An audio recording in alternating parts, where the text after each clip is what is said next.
For this part, we will be learning how to add a section of detailed information into the database and have it properly shown on the details page.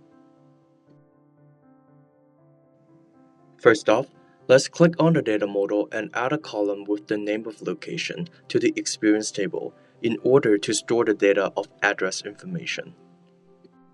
After that, we need to deploy the backend so that the modifications to the data model take effect.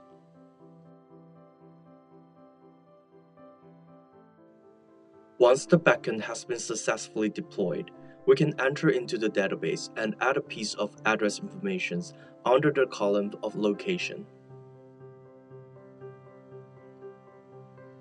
Now that the data has been stored into the database, what we need to do then is to display the data on the details page.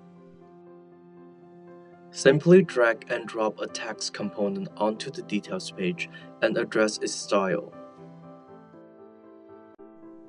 As we learned from the last section, the data stored in the database is dynamic data and sourced from the experience table.